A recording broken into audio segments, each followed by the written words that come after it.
वंदे श्री प्रभु सद्गुरुं गुणनिधिं सद्भक्तकल्पद्रुमं मंदानां शरणं शरण्यममलं नाथं त्वनाथाश्रयम् यत्सत्तावशजेन स्थावर भवो देहस्सुचेष्टान्वितः सोऽयं वो विदधातु वाञ्छितफलं माणिक्यकल्पद्रुमः।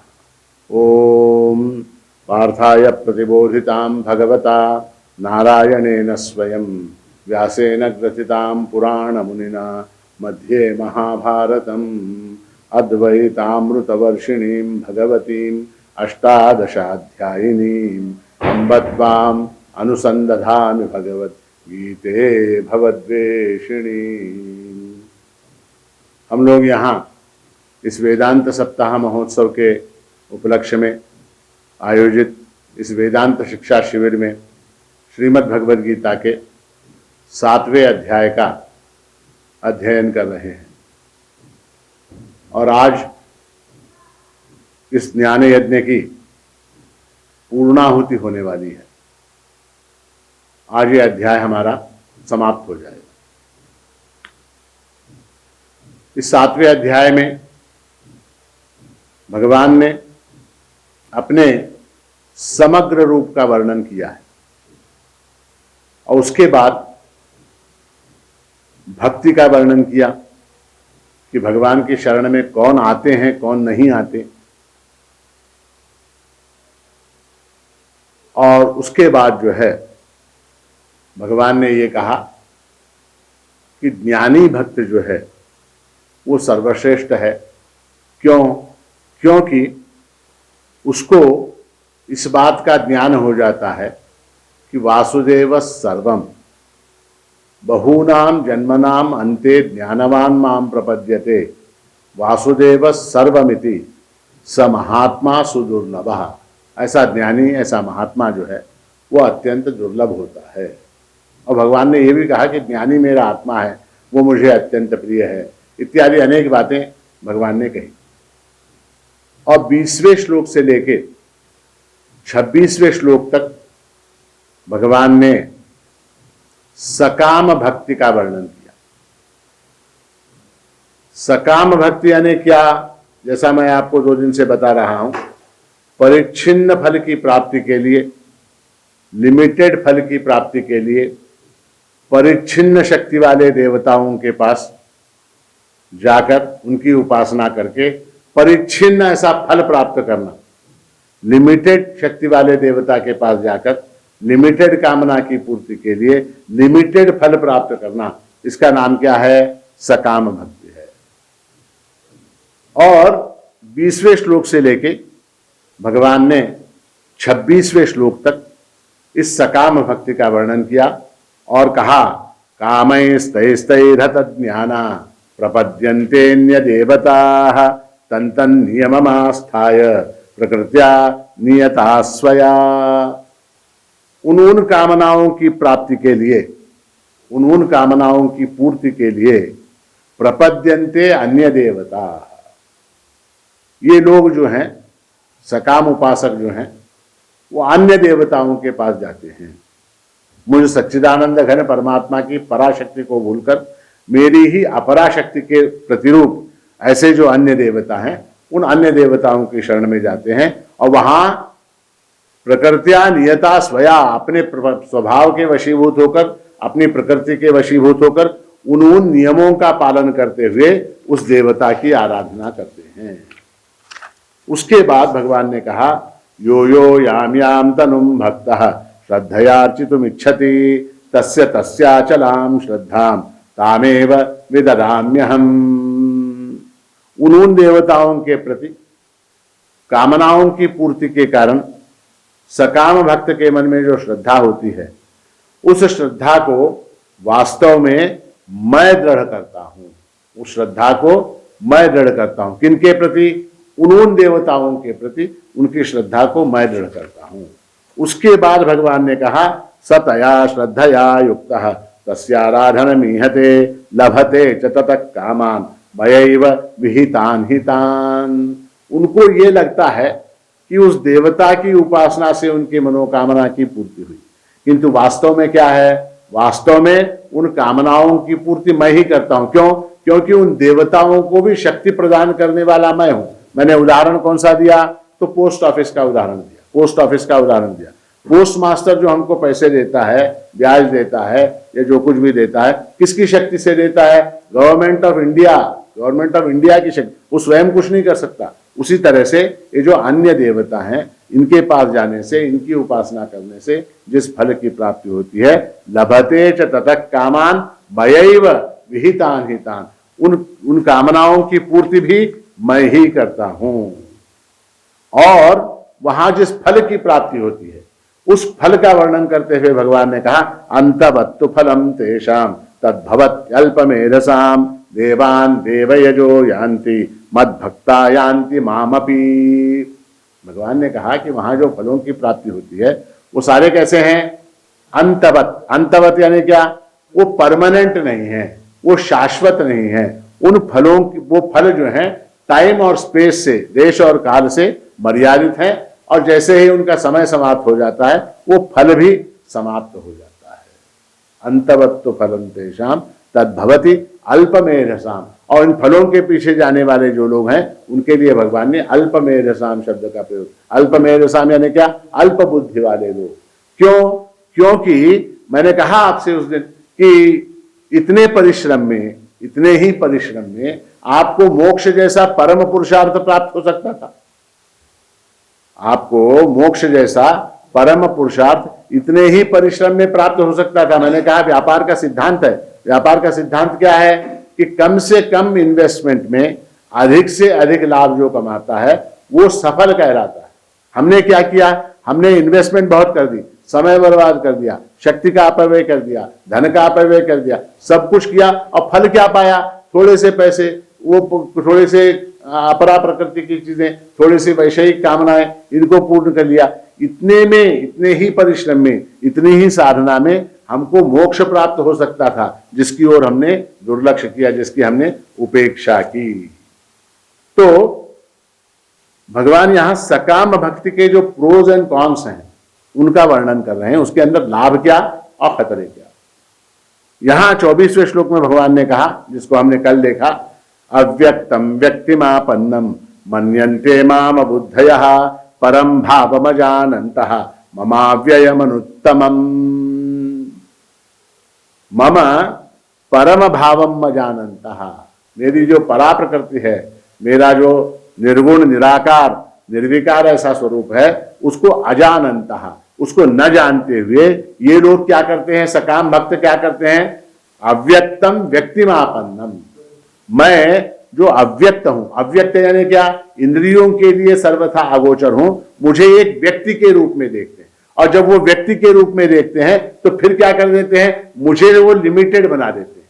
वो क्या करते हैं? मुझे लिमिटेड बना देते हैं। मुझे जो है मेरी परा प्रकृति को भूलकर वो केवल मेरी अपरा प्रकृति को ही देखते हैं, और उसके कारण क्या हो जाता है? अपरा प्रकृति क्या है? सगुण है। अपरा प्रकृति क्या है? सविकार है। अपरा प्रकृति क्या है? साकार है।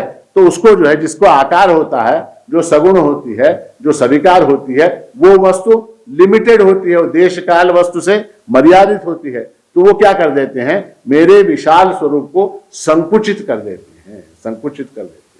अव्यक्तम व्यक्तिमापन्नम मन्यन्ते माम अबुद्धया, और कहा अबुद्धया, ये बुद्धिहीन लोग जो हैं, मेरी परा प्रकृति को भूलकर केवल मेरी अपरा प्रकृति में ही अटके रह जाते हैं। तो अपरा प्रकृति बुरी है क्या?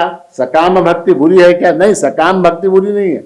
सकाम भक्ति, सगुण भक्ति, ये बहुत अच्छी है, बहुत अच्छी है।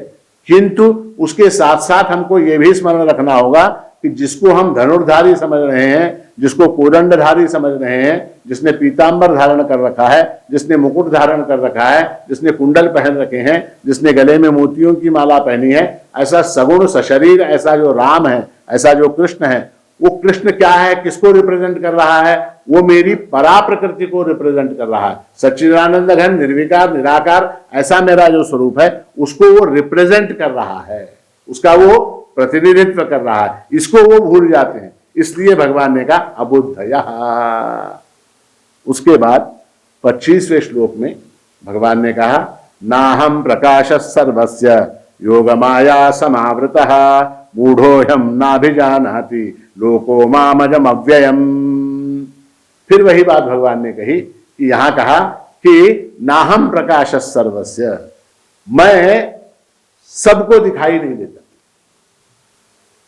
मैं सबको दिखाई नहीं देता। क्यों नहीं दिखाई देता? योग माया समावृतः, माया के कारण जो है मेरा जो स्वरूप है उसको लोग देख नहीं पाते। योग माया योग माया यानी क्या? तीनों गुणों से युक्त ऐसी माया। अब देखिए एक प्रश्न है, परमात्मा जो है वो सर्वव्यापी है, सर्वगत है और इन्फिनिट है, असीम है, अनंत है, तो माया उसको कैसे ढक सकती है? प्रश्न यह है कि माया जो है, जो सर्वगत है, सर्वव्यापी है, आकाश की तरह अनंत है, उस परमात्मा को माया जो है वो किस तरह से ढक सकती है, यह प्रश्न है। तो ऐसा है कि माया जो है वो कभी भी परमात्मा को पूर्ण रूप से ढक नहीं सकती। होता यह है, आपने देखा होगा कि सूरज है, ठीक है, अब सूरज कितना बड़ा है? सूर्य जो है वो कितना बड़ा है? हमारी पृथ्वी से कई गुना बड़ा है, कई गुना बड़ा है, ठीक है। अब बादल का एक छोटा सा टुकड़ा भी जो है, बादल का एक छोटा सा टुकड़ा भी उस सूर्य को ढकता है क्या नहीं? उस सूर्य को ढक देता है क्या नहीं? हम जब उस सूर्य को देखने का प्रयास करते हैं तो क्या हो जाता है? बादल, उसका साइज क्या, सूर्य के मुकाबले में अथवा हमारी पृथ्वी के मुकाबले में भी बहुत छोटा, बहुत छोटा, और बहुत छोटा सा बादल का टुकड़ा जो है सूर्य को ढक देता है। उसी तरह से परमात्मा जो कहते हैं कि नाहम प्रकाश सर्वस्य योग माया समावृता, ऐसा जब वो कहते हैं तो उनका तात्पर्य क्या है? माया मुझे पूरी तरह से ढकती है ऐसा नहीं है, उस माया के कारण तुम मुझे नहीं देख पाते, उस माया के कारण तुम मुझे नहीं देख पाते। मूढ़ोऽयं नाभिजानाति लोको मामजम अव्ययम, मेरा जो अज और अव्यय ऐसा स्वरूप है। अज यानी क्या? न जन्मने वाला। अव्यय यानी क्या? जिसका ह्रास नहीं होता, जिसका क्षय नहीं होता, जो नष्ट नहीं होता, जो मृत्यु को प्राप्त नहीं होता, ऐसा जो स्वरूप है उस स्वरूप को मूढ़ लोग नहीं जान सकते, नहीं जानते, ठीक है। अब उसके बाद हमने ये 25वां श्लोक हुआ। 26वें श्लोक में भगवान ने कहा वेदाहम समतीतानि वर्तमानानि चार्जुन भविष्याणि च भूतानि माम तु वेद न कश्चन। तो ये जो माया है, ये माया परमात्मा को क्यों नहीं आवृत्त करती? सबको मोहित करती है, तो परमात्मा को क्यों नहीं मोहित करती? तो मैंने कल उदाहरण कौन सा दिया? तो पुलिस का दिया। पुलिस वाला जो है चोर को घेर लेता है, चोर के अगल बगल में भी पुलिस वाले होते हैं, मंत्री के अगल बगल में भी पुलिस वाले होते हैं, किंतु चोर के साथ जो पुलिस है उस पुलिस के वश में वो चोर है, पुलिस के वश में वो चोर है। किंतु मंत्री के साथ, प्रधानमंत्री के साथ जो पुलिस है वो क्या है? वो पुलिस जो है उस मंत्री के अधीन है। उसी तरह से मम माया दुरत्यया, ये मेरी माया है, वो मेरे वश में रहती है, किंतु तुम लोग जो हो तुम उसके वश में हो चले जाते हो। इसलिए जो है वेदाहम समतीतानि, मैं जो है इन सारे भूतों को जानता हूं, इनके भविष्य को जानता हूं, इनके वर्तमान को जानता हूं, समतीतानि, इनका जो भूतकाल हुआ है उसको मैं जानता हूं। उदाहरण कौन सा दिया? तो कुम्हार का उदाहरण मैंने दिया कल, और कहा क्या? एक कुम्हार है, वो कुम्हार जो है कल कितने घट बने थे, परसों कितने बने थे, आज कितने हैं, कल कितने बनेंगे, इस सब को वो जानता है। एक कंपनी का मालिक है, एक कंपनी का मालिक है, वो क्या? वो जो है अपनी कंपनी की 20 साल पुरानी बैलेंस शीट को भी जानता है, इस साल की बैलेंस शीट को भी जानता है, 20 साल आगे उसकी कंपनी का क्या प्रोजेक्शन है इसको भी वो जानता है। क्यों? क्योंकि वो स्वामी है, उसका उस कंपनी का स्वामी है। उसी तरह से परमात्मा भी जो है भूतों के भूत भविष्य वर्तमान को जानते हैं। किंतु माम तु वेद न कश्चन, मैं इनको सबको जानता हूं, इनके सबके भूत भविष्य वर्तमान को जानता हूं, किंतु ये लोग मुझे नहीं जानते। कौन? ये सकाम भक्त। उसके बाद यहां तक जो है सकाम भक्ति का वर्णन होने के बाद भगवान ने 27वें श्लोक से क्या शुरू किया? तो निष्काम भक्ति का वर्णन प्रारंभ किया, जो कल हमने एक श्लोक देखा था। कल वो कौन सा? इच्छा द्वेष समुत्थेन द्वंद्व मोहेन भारत सर्वभूतानि सम्मोहम सर्गे यान्ति परंतप।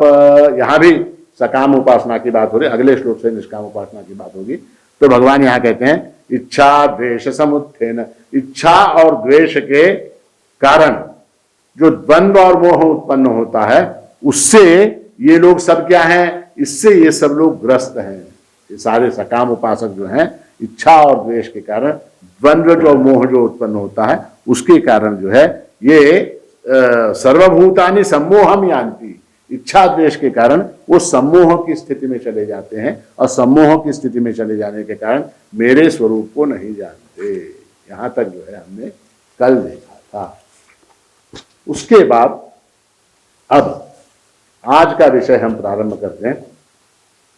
27वें श्लोक में भगवान ने द्वंद्व और मोह की बात की। द्वंद्व यानी क्या? तो द्वंद्व यानी पेयर्स ऑफ अपोजिट्स। हमारा जीवन क्या है? तो इन द्वंद्वों में अटका हुआ है। द्वंद्व कौन से? सुख दुख, लाभ हानि, राग द्वेष, जन्म मरण, शीत उष्ण, इसी में हम अटके हुए हैं। इसी का नाम संसार है। तो जो द्वंद्व मोह से रहित हैं, उनकी बात भगवान अब कर रहे हैं। जो द्वंद्व मोह से मुक्त हो चुके हैं, ऐसे लोगों की बात इस 28वें श्लोक में भगवान कर रहे हैं। अर्थात क्या? तो निष्काम भक्ति की बात भगवान यहां से प्रारंभ कर रहे हैं। 28, 29, 30 इन 3 श्लोकों में भगवान जो है निष्काम भक्ति की बात कर रहे हैं। तो अब हम श्लोक पढ़ेंगे 28वां। येषां त्वन्तगतं पापं जनानां पुण्य कर्मणां ते द्वंद्व मोह निर्मुक्ता भजन्ते मां दृढ़व्रताः। तो पुण्य कर्मणां येषां जनानां पापम अंतगतम ते द्वंद्व मोह निर्मुक्ताः मां भजन्ते। जिन पुण्यकर्मा लोगों के पाप समाप्त हो गए हैं, वो सुख दुखादि द्वंद्वों के मोह से छूटकर मेरा भजन करते हैं। भजन्ते माम दृढ़व्रतः। और कैसे भजन करते हैं? दृढ़व्रत होकर भजन करते हैं। ऐसा है। येषां त्वन्तगतं पापम जनानाम पुण्य कर्मणाम, यानी क्या? तो यानी ये मनुष्य शरीर जो मिला हुआ है, वो किस लिए मिला? हमको जो मनुष्य शरीर की प्राप्ति हुई, वो किस लिए हुई? तो वास्तविक दृष्टि से अगर देखा जाए, शास्त्र की दृष्टि से अगर देखा जाए, तो ये मनुष्य देह हमको इसलिए प्राप्त हुआ है क्योंकि यही एकमात्र भगवत प्राप्ति का साधन है। इसके अलावा किसी भी देह में मोक्ष की प्राप्ति संभव नहीं है। किसी भी देह में भगवत प्राप्ति की संभावना नहीं है। केवल मनुष्य शरीर में ही भगवत प्राप्ति की, मोक्ष प्राप्ति की संभावना है। देखिए, परमात्मा अत्यंत दयालु है, अत्यंत कृपालु है। 84 लाख योनियों में ये जीव जो कष्ट भोगता रहता है, और अंततः उसके जब पुण्य और पाप बराबर हो जाते हैं, तब वो इस नरदेह को प्राप्त होता है। पुण्येन पुण्यम लोकम नयति पापेन पापम उभाभ्यामेव मनुष्य लोकम, ऐसी श्रुति है। तो जब पुण्य और पाप बराबर हो जाते हैं, उस समय इस मनुष्य देह की प्राप्ति होती है। अब भगवान ने ये मनुष्य देह इसलिए दिया क्योंकि ये जीव जो है इतना दुख उठाकर, इतना कष्ट उठाकर 84 लाख योनियों में घूमा बेचारा। अब इसके मुक्त होने का समय आ गया। अब क्या हो गया? अब इसके मुक्त होने का समय आ गया। तो मुक्त होने का समय आ गया तो क्या? इसको जो है ऐसा देह दिया जाए जिस देह के माध्यम से वो मेरी प्राप्ति कर सके। ऐसा आप समझिए कि एक आदमी है, उसको 14 साल की जेल हो गई। एक आदमी है, उसको 14 साल की जेल हो गई। जेल में उसने कष्ट उठाया, बहुत बहुत कष्ट उठाया। और 14 साल जब समाप्त हुए, तब जेलर ने उसको बुलाया और कहा, देख भाई, जो जो पाप तूने किए, जो जो अपराध तूने किए, उसकी सजा तो भुगत चुका। अब क्या? अब यहां से निकल, बाहर जा और एक सभ्य व्यक्ति का जीवन व्यतीत कर, एक सज्जन व्यक्ति का जीवन व्यतीत कर। तूने जो अपराध किया था उसकी सजा तुझको मिल गई। अब क्या? अब तू निकल और आराम से जाके अपना जीवन यापन कर, आराम से जिंदगी बसर कर, किसी को तकलीफ मत दे, अपराध मत कर, कानून मत तोड़। ये सब समझा के जेलर ने उसको बाहर, ठीक है। जैसे ही वो सड़क पे आया बाहर, उसने क्या किया? फिर से पिक पॉकेटिंग शुरू कर दी। क्या हुआ? फिर क्रम शुरू हो गए। पिक पॉकेटिंग से क्या? चोरी, चोरी से क्या? डाका, डाके से क्या? मर्डर, मर्डर से क्या? रेप। और ये सब करते हुए पुनः फिर जेल। तो जेलर ने उसको जो मौका दिया, अवसर दिया, किस बात का अवसर दिया? कि एक सभ्य व्यक्ति का, एक सज्जन व्यक्ति का जीवन यापन तू कर, इसलिए मैं तुझे छोड़ रहा हूं, ये कहा और छोड़ा जेल से बाहर। उसी तरह से परमात्मा ने भी हमको क्या, हमने जो कर्म किए उनके सारे फल हमने भोग लिए। अब क्या? अब पुण्य पाप बराबर हो गए। अब क्या? अब हम मोक्ष के लिए एलिजिबल हो गए, हम भगवत प्राप्ति के लिए एलिजिबल हो गए। तो भगवान ने क्या किया? ये मनुष्य देह दिया। मनुष्य देह लो और क्या करो? श्रवण, मनन, निधिध्यासन के द्वारा जो है भगवत प्राप्त हो, भगवत प्राप्ति को, भगवान को प्राप्त कर लो, मोक्ष को प्राप्त कर लो। इसलिए ये दिया। हमने क्या किया? हमने क्या किया? तो हमने उसका दुरुपयोग किया।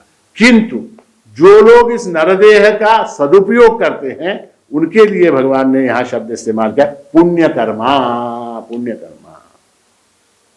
और अंतगतम पापम, एक तो पुण्य कर्मा और दूसरे क्या? जिनके पाप जो हैं वो समाप्त हो गए हैं। अब पाप कब समाप्त होते हैं? पाप जो है संसार से विमुख होकर जब हम भगवान के सम्मुख हो जाते हैं, उस समय पाप जलते हैं।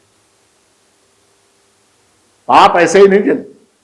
पापों को जलाने के लिए, पापों की जड़ जो संसार है, पापों की जड़ क्या है? संसार है। तीसरे अध्याय में अर्जुन ने भगवान से प्रश्न किया है, अथ केन प्रयुक्तोयम पापम चरति पुरुषः अनिच्छन्नपि वार्ष्णेय बलादिव नियोजितः। तो वहां तीसरे अध्याय के 36वें श्लोक में अर्जुन ने प्रश्न किया कि ये पाप करने के लिए मुझे कौन प्रेरित करता है, किसके कारण मैं पाप करता हूं? तो भगवान ने बड़ा सुंदर उत्तर दिया है, काम एष क्रोध एष रजोगुण समुद्भवः महाशनो महापाप्मा विध्येनम यह वैरिणम। भगवान ने कहा, तेरे पाप का कारण जो है तेरे अंदर बसा हुआ काम है, क्रोध है। और ये कहां से उत्पन्न होते हैं? रजोगुण समुद्भवः, रजोगुण के कारण उत्पन्न होते हैं। और कैसे हैं? महाशनः महापाप्मा, महाशनः, महाशन यानी क्या? बहुत खाने वाला, बहुत खाने वाला। इसको कितना भी खिलाओ उसकी तृप्ति नहीं होती। महाशनः महापाप्मा, महापाप्मा यानी क्या? अत्यंत पापी।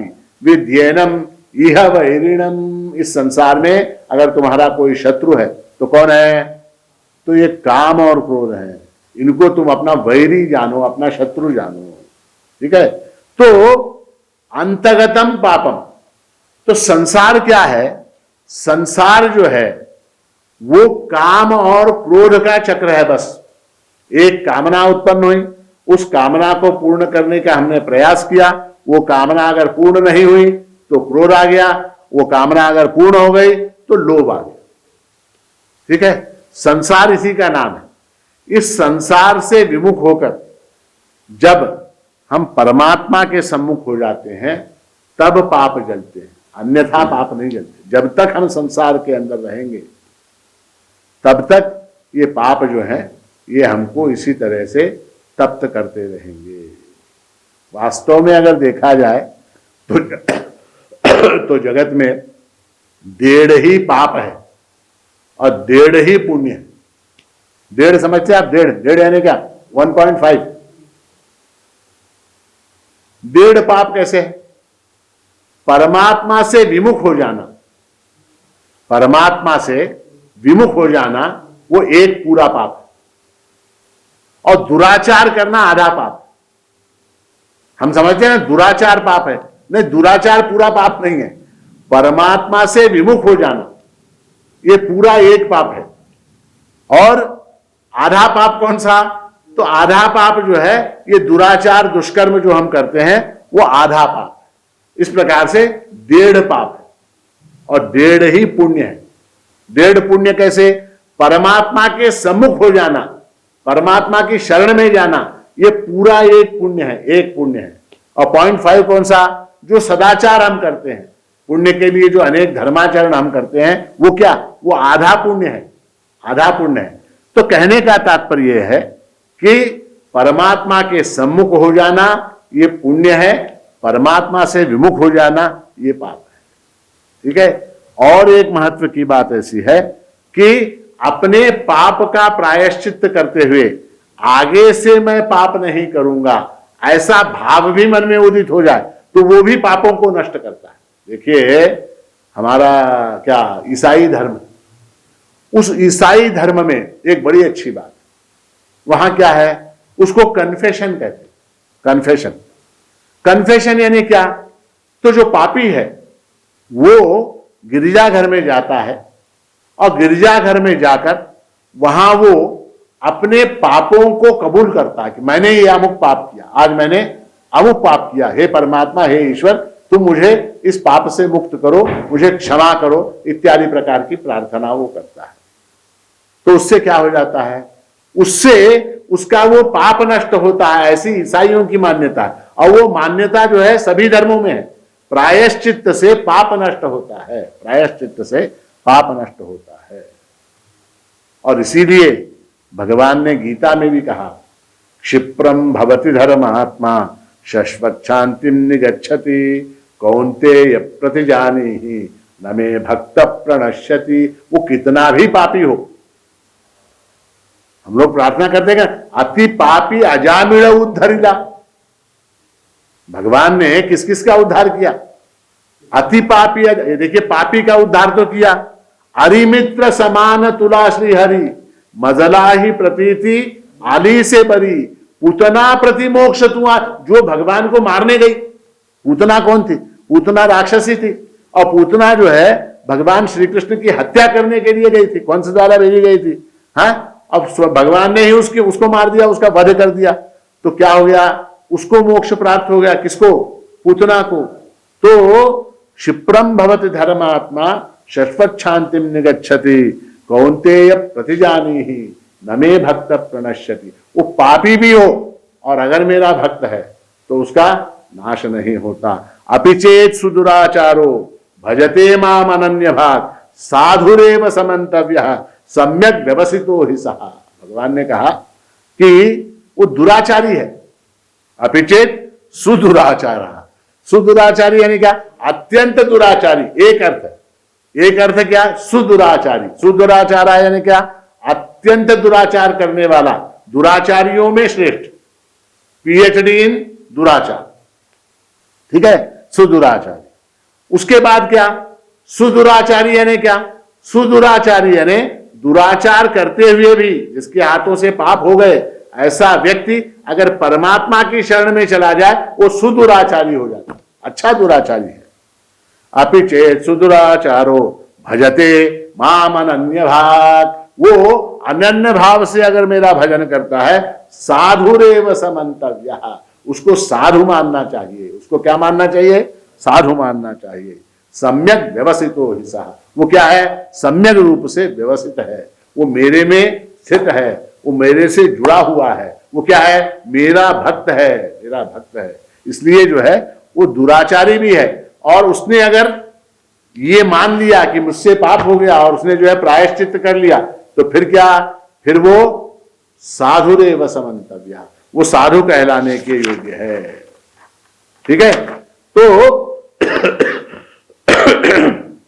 एषाम त्वन्तगतम पापम जनानाम पुण्य कर्मणाम, ठीक है, ऐसे जो पुण्य कर्मा हैं ते द्वंद्व मोह निर्मुक्ता, ऐसे लोग जो हैं द्वंद्व मोह निर्मुक्ता, द्वंद्व और मोह से मुक्त होकर, द्वंद्व और मोह से मुक्त होकर भजन्ते माम दृढ़व्रता, भजन्ते, वो क्या करते हैं, वो मेरा भजन करते हैं। किस रूप में करते हैं? अब यहां से हम निष्काम भक्ति की बात कर रहे हैं, तो भजते माम यानी क्या, मेरी पराशक्ति जो है, मेरी परा प्रकृति जो है, मेरा जो निर्गुण स्वरूप है, मेरा जो निराकार स्वरूप है, मेरा जो निर्विकार ऐसा स्वरूप है, सच्चिदानंद घन ऐसा मेरा जो स्वरूप है, उस स्वरूप का भजन करते हैं, उस स्वरूप को भजते हैं, उसकी उपासना करते हैं। और किस प्रकार से करते हैं? दृढ़व्रता। दृढ़व्रता यानी क्या? दृढ़व्रता यानी ये जो उपासना है, निष्काम उपासना है और निर्गुण की उपासना है, वो अत्यंत कठिन है, वो अत्यंत कठिन है। तो अक्सर क्या हो जाता है कि जब हम उपासना करते हैं तो उस उपासना के करते समय हमको क्या है, इंस्टेंट फल की प्राप्ति चाहिए। हमको क्या चाहिए? इंस्टेंट फल की। हमको क्या, आजकल हमारी आदत बने क्या, तो इंस्टेंट कॉफी। इंस्टेंट कॉफी यानी क्या, वो सब उबालने फुबालने की जरूरत नहीं, उसको दूध के अंदर मिलाओ, चमचा हिलाओ, कॉफी रेडी हो गई। इंस्टेंट इडली, पुराने जमाने में हमारी दादी वगैरह इडली बनाती थी, डोसा बनाती थी, तो वो चावल लो, उसको भिगाओ, उसका वो क्या, उसको पत्थर से वो इसके अंदर जो है उसको पीसो, उसके बाद उसके अंदर उड़द की दाल मिलाओ, उसके बाद उसको 6 घंटे रखो, 8 घंटे रखो, उसके बाद जब वो फर्मेंट हो जाए तो उसके बाद इडली बनती थी, डोसा बनता था। बचपन में हमको याद है। तो एक बार अगर हमने इच्छा की, मान लीजिए कि इडली खानी है, डोसा खानी है, तो 3 दिन की गारंटी, 3 दिन के बाद मिलेगा, आज कुछ नहीं मिलेगा। अब क्या हो गया है, instant gulab jamun, instant gulab jamun. Instant gulab jamun क्या, बाजार में आ गए, वो पाउडर लेके आए, उसको मिलाया, मिला के उसके आपने गोले बनाए, तल दिए, हो गया गुलाब जामुन। न दूध लाने की जरूरत, न दूध उबालने की जरूरत, न उसका खवा बनाने की जरूरत, कोई जरूरत नहीं, इंस्टेंट। हमारी आदत हो गई, instant coffee, instant gulab jamun, instant idli, instant sambar, पानी में पाउडर मिला दिया, हो गया सांबार रेडी हो गया, कुछ करने की जरूरत नहीं। ये मैगी का जमाना है, मैगी का जमाना। तो हमको क्या है, भजन्ते माम दृढ़व्रता का, हमारी उपासना का फल हमको तत्काल चाहिए, तत्काल चाहिए। लोग आते, लोगों से उनको कोई उपासना बताइए, कुछ बताया, तो पहला प्रश्न, महाराज ये कितने दिवस कराओ? अरे कितने दिवस कराओ क्या, कब तक क्या करना है? जब तक तुझे आत्म साक्षात्कार ना हो जाए, जब तक प्रभु का दर्शन ना हो जाए, जब तक प्रभु प्राप्त ना हो जाए, तब तक कर। ये कितने दिवस कराओ? तो हमको क्या है, फल की जल्दी है। और परमात्मा जो है वो काल की मर्यादा में बैठता नहीं है, काल से उसका कोई संबंध नहीं है। वो क्या है, टाइम और स्पेस से अतीत। परमात्मा तत्व जो है वो काल की मर्यादा में नहीं बैठता। काल की मर्यादा में बैठता तो क्या हो जाता, परमात्मा फिर लिमिटेड हो जाता। सत्यम ज्ञानम अनंतम ब्रह्म, अनंत होने के कारण जो है वो काल की मर्यादा में नहीं बैठता। तो हम उसको काल की मर्यादा में बैठाना चाहते हैं। तो इसलिए दृढ़व्रता का यानी क्या, तो ये साधना करते समय, ये उपासना करते समय, और उसमें भी निष्काम उपासना, निष्काम उपासना। कामना क्या है, कामना जो है वो टाइम से बंधी हुई है। कामना क्या है, टाइम से बंधी हुई है। क्या है कि 30 अप्रैल के दिन मेरी परीक्षा का रिजल्ट आने वाला है। कब? 30 अप्रैल को। 30 अप्रैल को मेरे इंटरव्यू का, मेरी परीक्षा का रिजल्ट आने वाला है, उसमें मुझे सफलता मिले। तो क्या हुआ, ये टाइम से बंधा हुआ है, टाइम से बंधा हुआ है। किंतु परमात्मा की प्राप्ति हो, अब कब होगी परमात्मा की प्राप्ति? निष्काम में क्या है, निष्काम में केवल एक ही कामना है, कौन सी? मोक्ष की कामना। अब वो मोक्ष कब मिलेगा? वो मोक्ष जो है टाइम एंड स्पेस से अतीत है। वो कामना भी टाइम से अतीत है, तो हमको क्या हो जाता है, फल की जो है हमको जल्दी है, इसलिए क्या उस उपासना को हम बीच में ही छोड़ देते हैं। छोड़ते क्यों हैं कि भाई फल नहीं मिल रहा, क्या फायदा, वेस्ट ऑफ टाइम। तो इसलिए जो है भगवान यहां कहते हैं दृढ़ व्रता, जब तक सफलता ना मिले तब तक प्रयत्न करते रहना, उसका नाम क्या, दृढ़ व्रता। तो ये इस 28वें श्लोक का भावार्थ है। येषाम त्वंतगतम पापम जनानाम पुण्य कर्मणाम, जिनके पाप समाप्त हो गए हैं, जिन जो जो जो जन जो है पुण्य कर्मा है, ऐसे लोग ते द्वंद्व मोह निर्मुक्ता, द्वंद्व से मोह से मुक्त होकर भजन्ते माम दृढ़व्रता। यहां माम शब्द का अर्थ मेरी परा प्रकृति है, और भजन्ते माम दृढ़व्रता का अर्थ क्या, निष्काम होकर केवल मोक्ष की इच्छा से मेरा भजन करते हैं। हम लोग भी भजन करते हैं, हम भी प्रभु का उपासना करते हैं, हम भी नित्य पूजा करते हैं, उपासना करते हैं, तो क्या है वो सकाम होती है क्या निष्काम होती है, वो सकाम ही होती है, वो सकाम होती है, क्योंकि सगुण की करते हैं। यहां क्या भगवान जो है अपने निर्गुण निराकार स्वरूप की बात कर रहे हैं, परा प्रकृति की बात कर रहे हैं, तो उस परा प्रकृति की उपासना जो है वो हमेशा निष्काम ही होगी, निष्काम ही, उसका कोई आकार नहीं, उसका कोई रूप नहीं, उसका कोई रंग नहीं, देह नवे रूप नवे नाम नवे माणिक, ऐसा जो प्रभु है उस प्रभु के पास हम कामना कैसे कर सकते हैं। कामना करनी होगी तो फिर क्या, प्रपद्यन्ते अन्य देवता, वहां पर जाना पड़ेगा हमको, जो अन्य देवता है, जो अपरा प्रकृति वाले हैं, वहां क्या है, वहां केवल मोक्ष ही प्राप्त होता है, वहां केवल मोक्ष की प्राप्ति है। तो इसलिए जो है भजन्ते माम दृढ़व्रता, ऐसा भगवान ने इस 28वें श्लोक में कहा। उसके बाद देखिए, अगर आपको स्मरण हो तो इस अध्याय की शुरुआत जो भगवान ने की, वहां कहा मय्या सक्तमना पार्थ योगम युञ्जन् मदाश्रयः असंशयं समग्रं मां यथा ज्ञास्यसि तच्छृणु। ये कहा, 3 शर्तें भगवान ने लगाई मेरे समग्र स्वरूप को जानने के लिए, to know me in my entirety. 3 बातें अगर होंगी तो मुझे समग्र रूप से जानोगे। कौन कौन सी, मयि आसक्त मनः, तुम्हारा मन जो है वो मेरे अंदर आसक्त होना चाहिए। दूसरा क्या, योगम युञ्जन्, उसके लिए तुमको प्रयत्न करना पड़ेगा। तीसरी बात क्या, मदाश्रयः, तुमको मेरा आश्रय लेना पड़ेगा, मेरी कृपा मेरी अनुकंपा के बिना ये संभव नहीं है। ये 3 चीजें भगवान ने वहां शुरुआत में कही। और शास्त्र का एक ऐसा नियम है कि जब भी हम किसी विषय को प्रारंभ करते हैं, जहां से हम उस विषय को प्रारंभ करते हैं, उपक्रम जहां से करते हैं, वहीं आकर उसका उपसंहार करना पड़ता है। कोई भी विषय एक साइंटिफिक पद्धति से जब हम बात करते हैं, तो जहां से हमने शुरू किया था वहीं पर आकर जब बात हम समाप्त करते हैं तो एक सर्कल जो है पूरा होता है, एक सर्कल पूरा होता है। अब यहां इस 29वें श्लोक में और 30वें श्लोक में भगवान ये जो 3 बातें हैं, कौन कौन सी, मय्या आसक्त मनः, मदाश्रयः और योगम युञ्जन्, इनका उपसंहार कर रहे हैं। इनका उपसंहार, उपसंहार यानी क्या, उसको कंक्लूड कर रहे हैं। तो कंक्लूड कैसे करते हैं, तो जहां से हमने शुरू किया था, जहां से हमने शुरू किया था वहीं पुनः उस बात को लेकर जाना, इसका नाम क्या है, वो करेक्ट प्रोसीजर है कंक्लूजन का। कहीं से बात शुरू की और कहीं जाके खत्म की, ये नहीं। जो अच्छा वक्ता होता है, जो अच्छा टीचर होता है, वो क्या, जहां से बात शुरू होती है वहीं ले जाकर उसको पहुंचाता है। ये एक वक्तव्य की कला है, ये किसी बात को शास्त्रीय पद्धति से कहने की एक कला है। और भगवान जो है कृष्णम वंदे जगत गुरु, सभी कलाओं में माहिर होने के कारण जो है वो भगवान यहाँ पर मय्या आसक्त मनः, मदाश्रयः और योगम युञ्जन्, इन पदों का यहाँ उपसंहार कर रहे हैं। भगवान इस 29वें श्लोक में कहते हैं, जरा मरण मोक्षाय मामाश्रित्य यतन्ति ये ते ब्रह्म तद्विदुः कृत्स्नम् अध्यात्मं कर्म चाखिलम्। ये माम आश्रित्य, जो लोग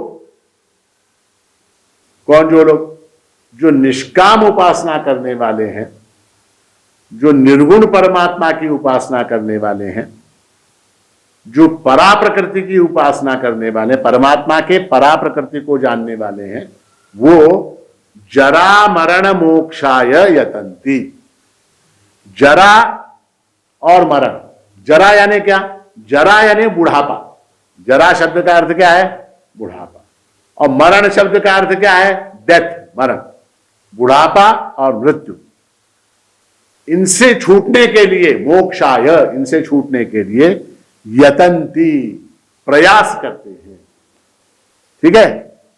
ते तद ब्रह्म कृष्णम अध्यात्मम च अखिलम कर्म विदुहु। वो क्या है? ब्रह्म को जान लेते हैं, कृष्णम अध्यात्मम, संपूर्ण अध्यात्म को जान लेते हैं, और अखिलम कर्म, सारे कर्मों के रहस्य को जान लेते हैं। कौन? जो माम आश्रित्य, मेरा आश्रय लेकर जरा मरण मोक्षाय यतन्ति, जरा और मरण से छूटने का प्रयास करते हैं, वो संपूर्ण ब्रह्म को, ब्रह्म तत्व को, संपूर्ण अध्यात्म को और संपूर्ण कर्मों के रहस्य को जान लेते हैं। उनके लिए फिर जानना कुछ शेष नहीं रहता। सबसे पहली बात है माम आश्रित्य। माम आश्रित्य, माम आश्रित्य यानी क्या? मेरा आश्रय लेते हुए। परमात्मा का आश्रय यानी क्या? किस प्रकार हम लेते हैं परमात्मा का आश्रय? कैसे लेते हैं? तो जिस दिन मुझे ये लगने लगे कि ये जो मेरी सांस चल रही है, ये जो मेरी सांस चल रही है, वो मेरे कारण नहीं चलती, कोई और उसको चलाता है। मेरी ये सांस जो चल रही ना, वो मेरे कारण, मैं कोई प्रयास कर रहा हूं क्या सांस चलने के लिए? नहीं। अगर मैं प्रयास करता तो नींद में क्या हो जाता? नींद में क्या होता? मान लीजिए मेरे प्रयास से अगर सांस चलती तो नींद में जो है मैं सांस लेना बंद कर देता, क्योंकि मैं पढ़ता हूं, मेरे प्रयास से पढ़ता हूं, मैं खाता हूं, मेरे प्रयास से खाता हूं, है ना, मैं बोल रहा हूं, मेरे प्रयास से बोल रहा हूं। ठीक है? तो मैं जागृति में ही बोल सकता हूं, जागृति में पढ़ सकता हूं, जागृति में खा सकता हूं। नींद में खा सकता हूं क्या? नहीं खा सकता। नींद में पढ़ सकता हूं क्या? नहीं पढ़ सकता। नींद में बोल सकता हूं क्या? नहीं बोल सकता। है? तो नींद में जो सांस चलती है वो बंद हो जाती। तो इसका मतलब क्या हुआ? ये सांस जो है मेरे प्रयास से नहीं चलती। जिस दिन मुझे इस बात का ज्ञान हो जाए कि ये सांस जो है वो मेरे प्रयास से नहीं चलती, उसी तरह से जिस दिन मुझे इस बात का ज्ञान हो जाए कि मेरे शरीर में जो रक्त का प्रवाह है उसको मैं प्रवाहित नहीं करता, मेरे शरीर के अंदर जो रक्त का प्रवाह है उसको मैं प्रवाहित नहीं करता। जैसे खून है, ठीक है? अब ये खून, रक्त क्या होता है कि हृदय जो है, हार्ट जिसको हम कहते हैं, उस हार्ट से पंप होता है और पंप होकर सारे शरीर के अंदर वो संचार करता है और पुनः उसकी शुद्धि होती है, उसकी शुद्धि होती है और शुद्धि होने के बाद पुनः वो हार्ट में आता है, पुनः हार्ट में आने के बाद पुनः उसकी पंपिंग होती है, पुनः वो सारे शरीर में, यहां तक कि यहां के नाखून तक जो है वो खून पहुंचता है, यहां के बाल के, बालाग्र जिसको कहते हैं, केशाग्र जिसको कहते हैं, वहां तक वो खून का संचार होता है। इसके लिए मैं कारणीभूत नहीं हूं, मेरा कोई प्रयास, मेरा कोई एफर्ट इसके अंदर नहीं लग रहा है। इसको, इस संचार को चलाने वाला, रक्त के प्रवाह को चलाने वाला कोई और है, इस बात का जब ज्ञान हो जाता है। ये बादल जो बरसते हैं मेरे प्रयास से बरसते हैं क्या? ये बादल किसी और की सत्ता से ही बरसते हैं। तो और ये सूर्य जो उदित होता है, ये चंद्रमा जो उदित होता है, ये नक्षत्र दिखाई देते हैं, ये पृथ्वी घूमती है, पृथ्वी अपने इर्द गिर्द भी घूमती है, सूर्य के इर्द गिर्द भी घूमती है, ये मौसम बदलते रहते हैं, ये फूल खिलते रहते हैं, हाँ? मेरे मन में विचार आते हैं, मेरी बुद्धि में अनेक विचार आते हैं, अनेक वृत्तियां उत्पन्न होती हैं। ये सारा मेरे प्रयास के कारण होता है क्या? नहीं होता, नहीं होता, मेरे प्रयास के कारण नहीं होता। कोई अनंत शक्ति इस संपूर्ण व्यवस्था को चला रही है। इस संपूर्ण व्यवस्था को एक अनंत शक्ति चला रही। जैसे एक घर होता है, उस घर को एक गृहिणी चलाती है। एक गृहिणी उस घर को चलाती है। कैसे चलाती है कि जो है सुबह जो है दूध कितना लेना है, ठीक है, उसका निर्णय वो करती। कौन? वो गृहिणी जो है वो इस बात का निर्णय करती है कि सवेरे सवेरे जो है दूध लेना है कितना, तो हमारे परिवार के लिए 2 लीटर दूध या 3 लीटर दूध काफी है। अखबार कौन सा?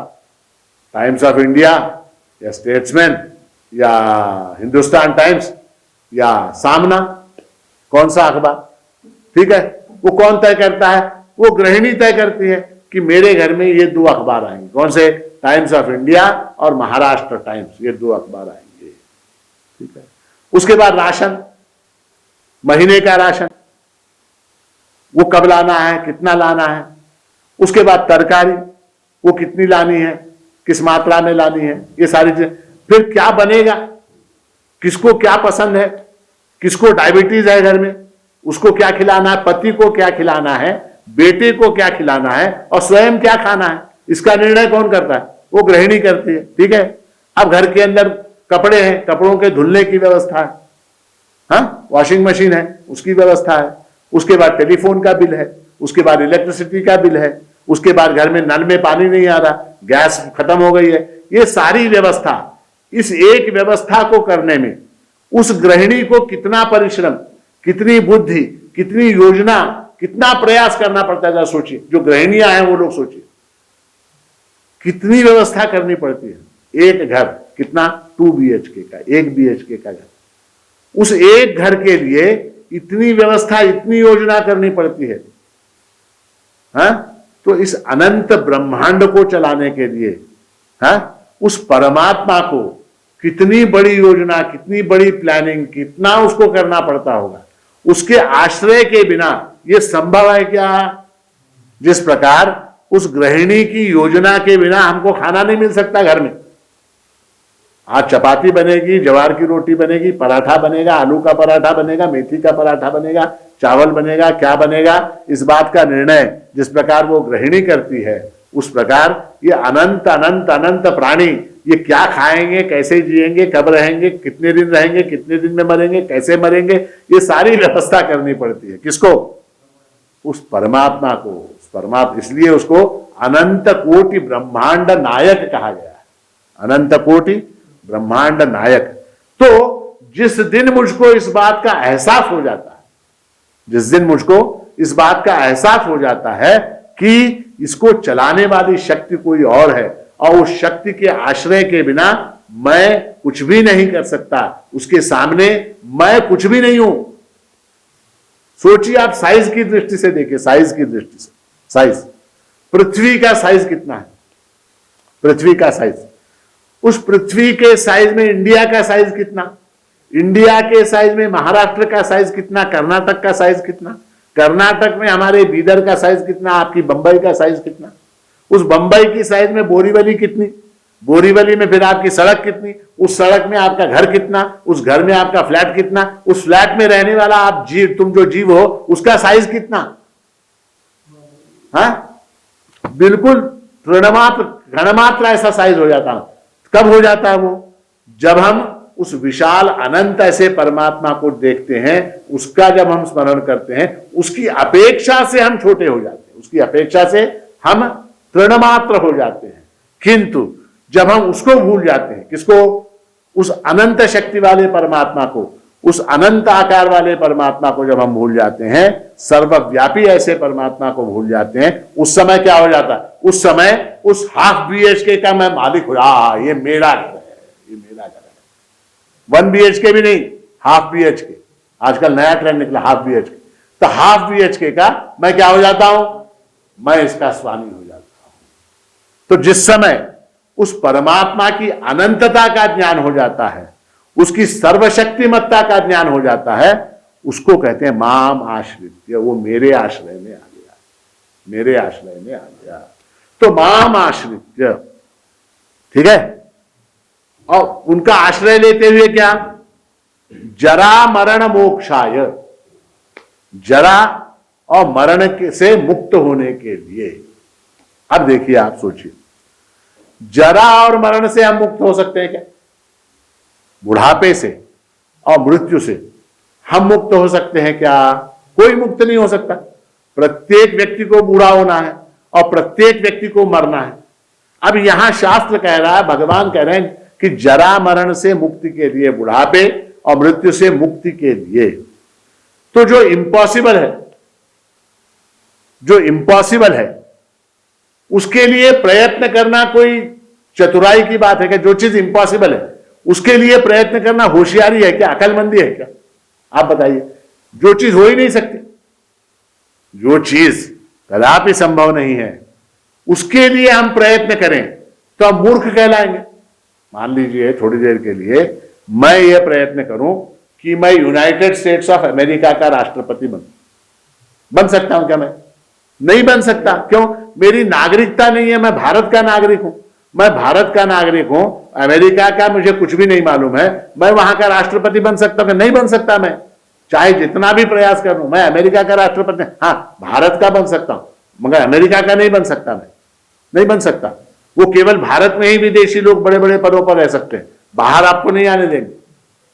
बाहर जो है उस देश में पैदा होना आवश्यक है, उस देश में नागरिक होना आवश्यक है, उस देश में रहना आवश्यक है। ये केवल भारत में संभव है। यहां कोई भी आके कुछ भी बन जाता है। तो अमेरिका का राष्ट्रपति नहीं बन सकता। तो उसके लिए अगर मैंने प्रयास किया तो मेरा प्रयास वो व्यर्थ हुआ क्या? नहीं। हाँ, यहां भगवान कहते हैं जरा मरण मोक्षाय यतन्ति। तो जरा मरण मोक्ष के लिए, बुढ़ापे से मृत्यु से मोक्ष के लिए, मुक्ति के लिए, छूटने के लिए यतन्ति, प्रयास करते हैं ऐसे लोग। अरे बड़ी अजीब बात। तो ऐसा है कि यहां पर थोड़ा सा हमको समझना होगा कि जरा और मरण से मोक्ष किसका हो रहा है। जरा और मरण से मोक्ष जो है शरीर का कदापि संभव नहीं है। शरीर का जरा मरण से छूटना कदापि संभव नहीं है। किंतु हमारा जो सूक्ष्म शरीर है, हमारे मन बुद्धि है, वो क्या है, उनको जरा मरण स्पर्श नहीं कर सकता। किंतु हम क्या, शरीर के साथ तादात्म्य करके मैं बूढ़ा हो गया ऐसा कहता हूं। मैं अलग है, देह अलग है।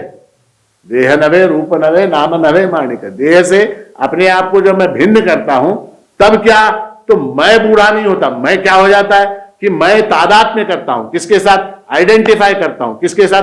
बॉडी के साथ, शरीर के साथ। शरीर के साथ तादात्म्य करके जब शरीर बूढ़ा हो जाता है तब मैं ये कहता हूं कि मैं बूढ़ा हो गया। मैं शरीर के साथ आइडेंटिफाई करके, तादात्म्य करके शरीर जब मर जाता है तब मैं कहता हूं कि मैं मर गया। ठीक है।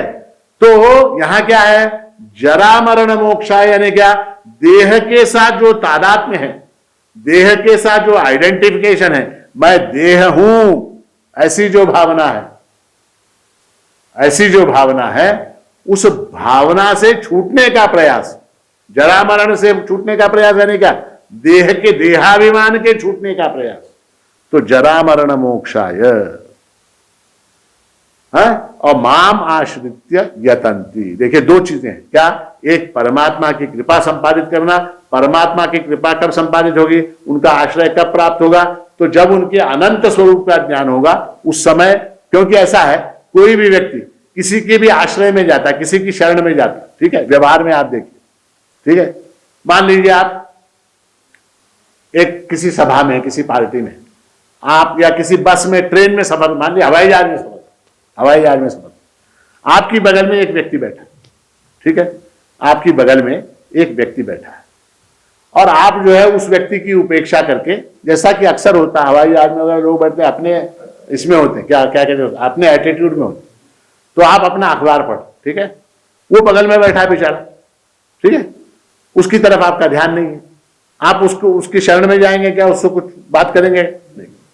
थोड़ी देर बाद आपको किसी तरह से यह पता लगता है कि आपके बगल में बैठा हुआ जो व्यक्ति है उसका नाम मुकेश अंबानी है। उसका नाम क्या है?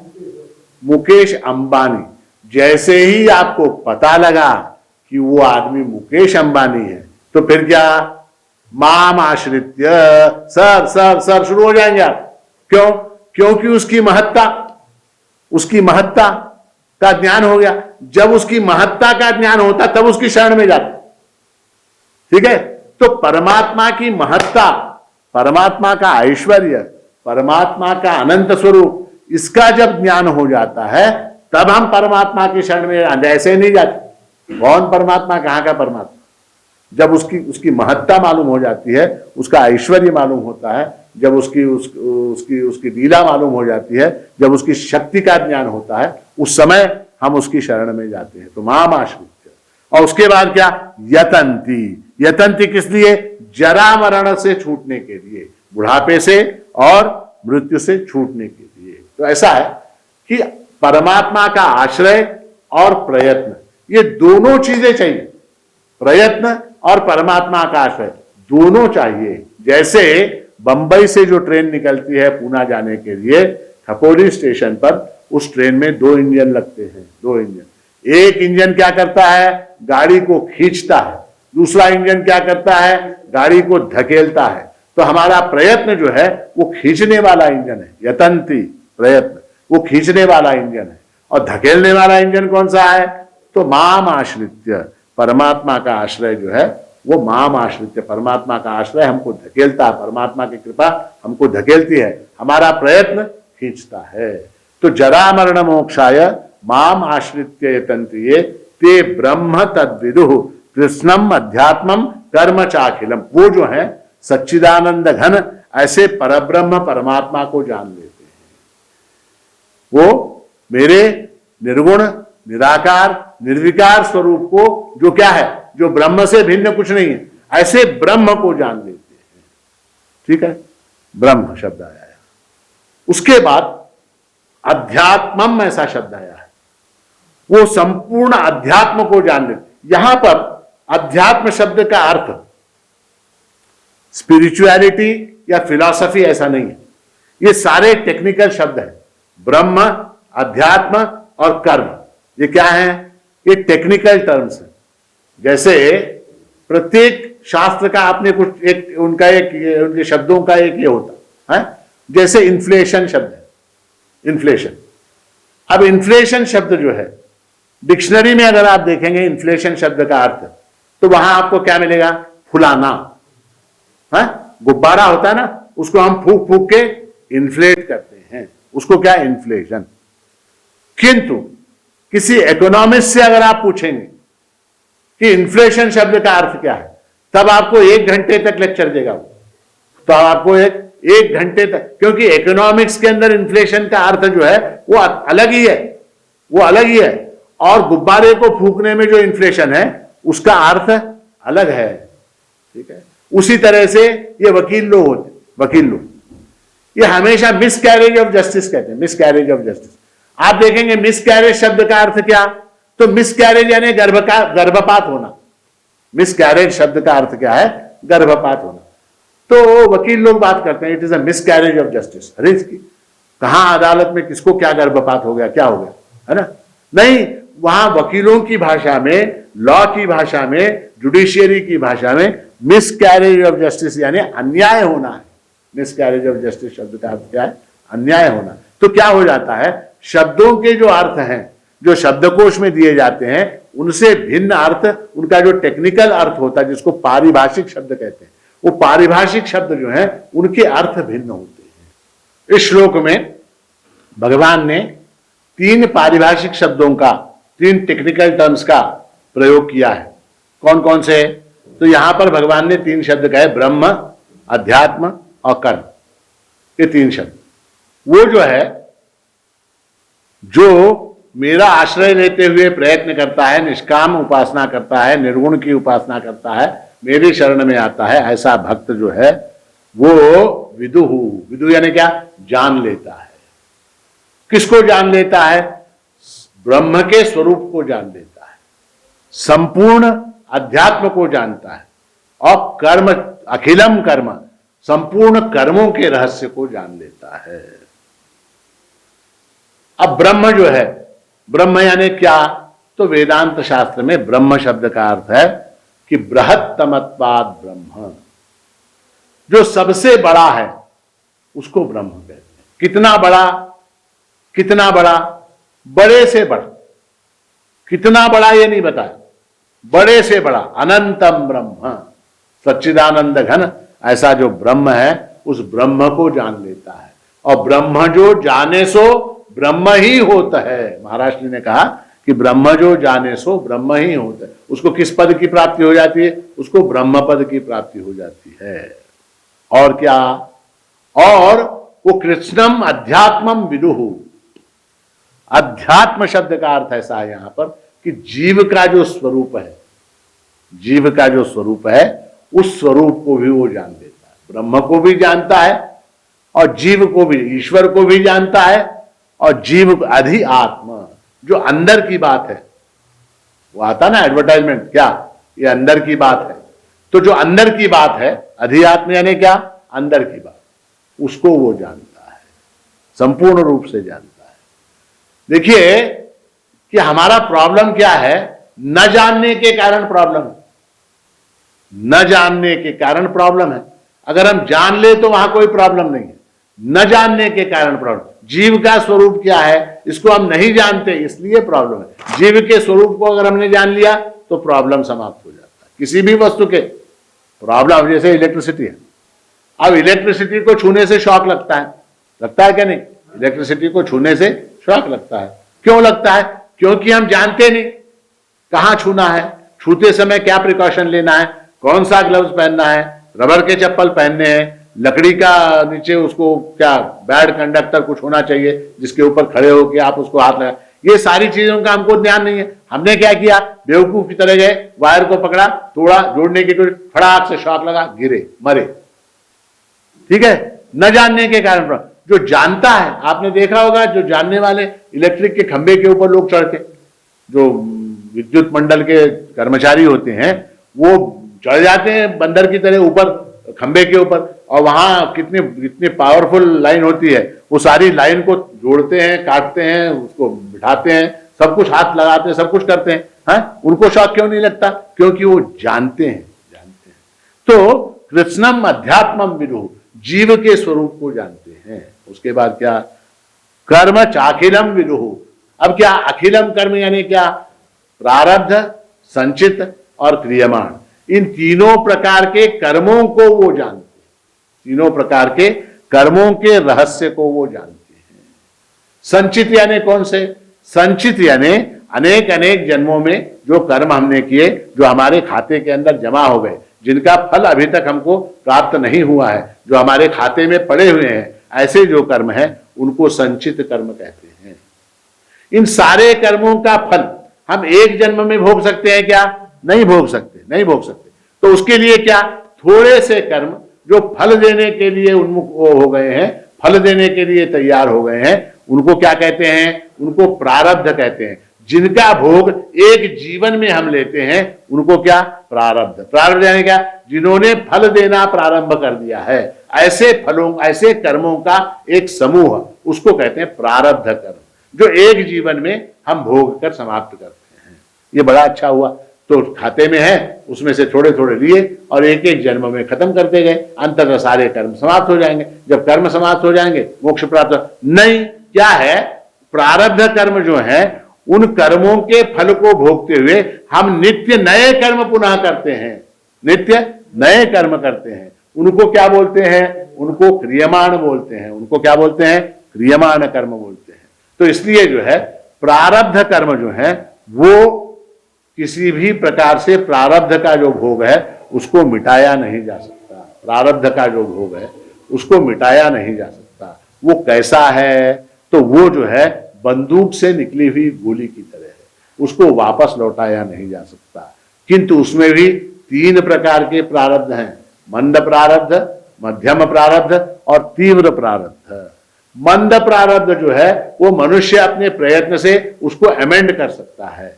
मंद प्रारब्ध, मान लीजिए क्या, मुझे सर्दी हो गई, मुझे जुकाम हो गया, तो क्या ये प्रारब्ध है? सर्दी हो गई, जुकाम हो गया, ये प्रारब्ध है। इसको क्या, इसको मैंने क्रोसिन की गोली खाई, मैंने थोड़ा सा अमृतांजन लगा लिया, मैंने थोड़ा सा विक्स लगा लिया और मैं रात को ओढ़ के सो गया और सुबह क्या, सुबह उठ गए, तो क्या हुआ, वो प्रारब्ध मेरे प्रयत्न से कट गया, मेरे प्रयत्न से कट गया। दूसरा होता मध्यम प्रारब्ध।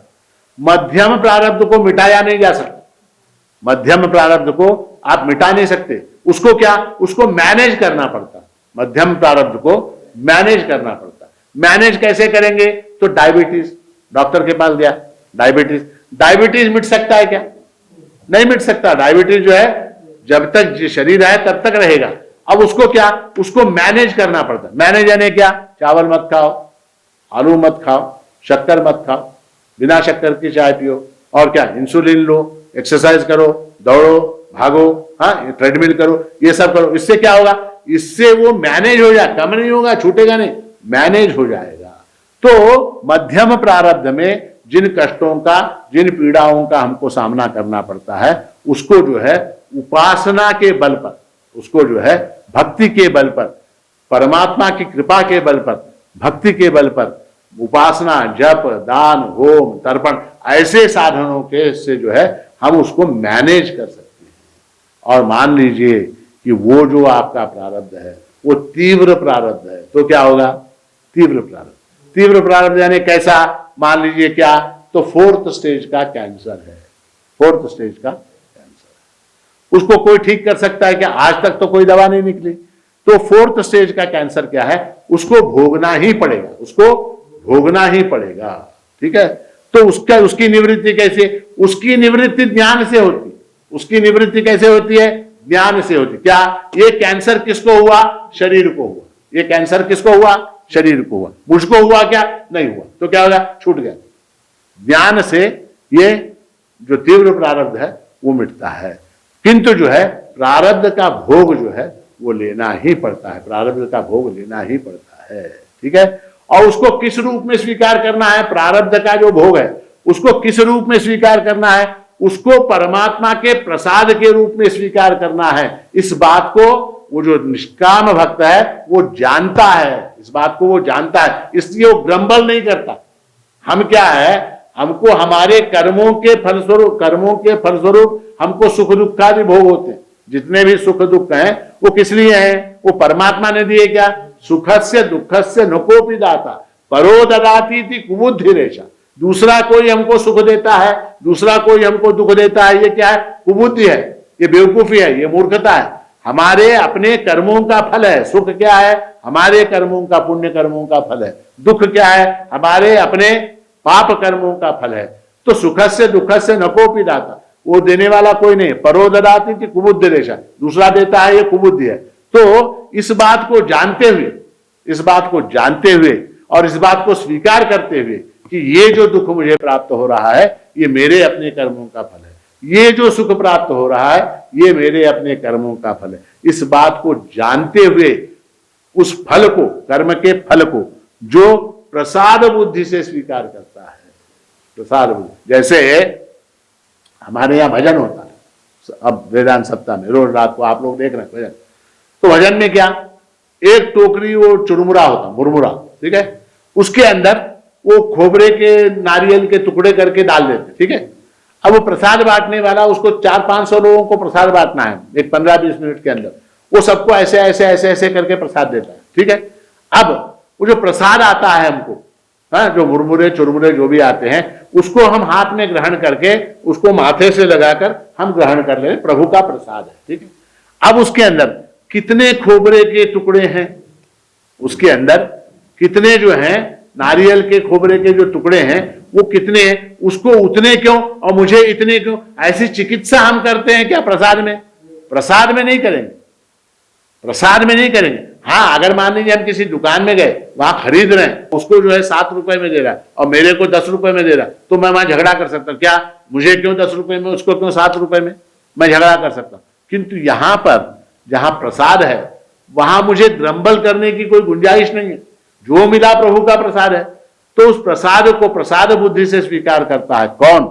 निष्काम भक्त जो है वो ग्रंबल नहीं करता, वो परमात्मा की इच्छा समझकर और अपने कर्मों के फल के रहस्य को जानकर कर्म चाखिलम विदुः, अखिलम कर्म च विदुः, वो कर्म के रहस्य को जानता है। ठीक है, तो जरा मरण मोक्षाय मामाश्रित्य एतन्ति ते ब्रह्म तद्विदुः कृत्स्नमध्यात्मम कर्म चाखिलम, वो जो है अध्यात्म को जानता है, कर्म को जानता है, ब्रह्म के स्वरूप को जानता है, और मेरा आश्रय लेते हुए वो जरा और मरण से मुक्त होने के लिए प्रयास करता है। कौन? निष्काम भक्त। अब हम प्रवेश करते हैं अंतिम श्लोक में। आज का अंतिम श्लोक, इस अध्याय का अंतिम श्लोक। साधिभूताधिदैवं माम साधियज्ञं च ये विदुः प्रयाण कालेऽपि च माम ते विदुर्युक्त चेतसः। ये साधिभूताधिदैवं च साधियज्ञं माम प्रयाण काले अपि विदुः ते युक्त चेतसः माम च विदुः। निष्काम भक्त जो है, अधिभूत, अधियज्ञ और अधिदैव, इनके सहित अथवा अधियज्ञ, अधिभूत और अधिदैव मेरा ही स्वरूप है, इस प्रकार जो मुझे जानते हैं। अधिदैव यानी क्या? परमात्मा। अधिभूत यानी क्या? परमात्मा। अधिदैव यानी क्या? परमात्मा। इस प्रकार जो जानते हैं वो युक्त चित्त होने के कारण, युक्त चित्त यानी क्या? परमात्मा से जुड़े हुए होने के कारण मरण समय में भी मुझे स्मरण करते हैं, मरण समय में भी वो मुझे जानते हैं। ये बड़ा, देखिए ऐसा है कि ये वाला जो श्लोक है ये 8वें अध्याय का बीज है, 8वें अध्याय का बीज है। क्योंकि ऐसा है, जो अच्छा वक्ता होता है, हाँ, जो अच्छा डायरेक्टर होता है, चलिए वक्ता की बात छोड़िए, मान लीजिए एक टीवी सीरियल है, हाँ? अब उस टीवी सीरियल के अंदर अगर वो सीरियल है तो जो अंतिम दृश्य होगा उस सीरियल का, उस दिन का, उस एपिसोड का जो अंतिम दृश्य होगा, वो अंतिम दृश्य जो है वो इस तरह से डायरेक्ट करता है कि उसकी कड़ी, उसका कनेक्शन अगले वाले एपिसोड के साथ लगे। ठीक है, अब मान लीजिए एक डायरेक्टर है, ठीक है, अब उस डायरेक्टर ने अंत में क्या दिखाया? अंत में क्या दिखाया? अंत में ये दिखाया कि हीरो हीरोइन की शादी हो रही है। अंत में क्या दिखाया? हीरो और हीरोइन की शादी हो रही है या विवाह हो रहा है, ये दिखाया। ठीक है, अब मान लीजिए अगले एपिसोड में अगर उसने ये दिखाया क्या कि इनकी शादी के पहले क्या क्या हुआ, वो कौन से कॉलेज में थे, कहां थे, क्या थे, या कहीं का कुछ और दिखा दिया, तो कोई कनेक्शन बनेगा क्या? नहीं बनेगा। उसको क्या दिखाना पड़ेगा? इस एपिसोड में शादी हो रही है, अगले एपिसोड में डाइवोर्स, तो क्या हुआ? तो कनेक्शन, तो वहां एक कनेक्शन बना। अथवा इस एपिसोड में शादी हुई, अगले एपिसोड में उन्होंने घर लिया, फिर उनको बच्चा हुआ, फिर वो आगे का उनका जीवन जैसा चल रहा है, वो कहानी आगे बढ़ रही, वो तो दिखाओ। अथवा ये दिखाओ कि डाइवोर्स हो गया। ठीक है, वो दोनों भी ना दिखाते हुए तीसरी ही बात दिखा दी, तो लोग क्या बोलेंगे? Hopeless director, hopeless direction, hopeless serial. ठीक है, तो कड़ी को बनाए रखना एक डायरेक्टर का क्या कर्तव्य होता है, उसका एक अच्छे डायरेक्टर का लक्षण है। भगवान क्या है? कृष्णम वंदे जगत गुरुम, जगत के गुरु हैं। न केवल जगत के गुरु, जगत में जितनी कलाएं हैं उन सब में सर्वश्रेष्ठ हैं, उन सब में माहिर हैं। तो डायरेक्शन की कला भी उनको मालूम है, डांस उनको मालूम है, संगीत उनको मालूम है, सब कुछ। म्यूजिक डायरेक्टर वही है, डांस डायरेक्टर, कोरियोग्राफर, रासलीला करते हैं, कोरियोग्राफर है, डांस डायरेक्टर है, फाइट मास्टर भी वही है। कंस को, चाणूर को, मुष्टिक को किस तरह से मारा उन्होंने, तो फाइट मास्टर भी वही है, पूरे डायरेक्टर वो है, स्क्रिप्ट राइटर वो है। महाभारत के युद्ध का स्क्रिप्ट किसने लिखा? तो भगवान श्री कृष्ण ने लिखा, तो स्क्रिप्ट राइटर भी वही है, और लिरिक्स भी उनके ही हैं। गीता किसने कही? उन्होंने कही, तो लिरिक्स भी उनके, म्यूजिक भी उनका, संगीत भी उनका, डायरेक्शन भी उनका। तो अगला जो 8वां अध्याय है, उस 8वें अध्याय का बीज जो है इस श्लोक के अंदर है। और मैंने पिछले श्लोक में आपसे कहा था कि 3 टेक्निकल टर्म्स वहां हैं, 3 टेक्निकल टर्म्स यहां हैं, इसमें 3 है। कौन से?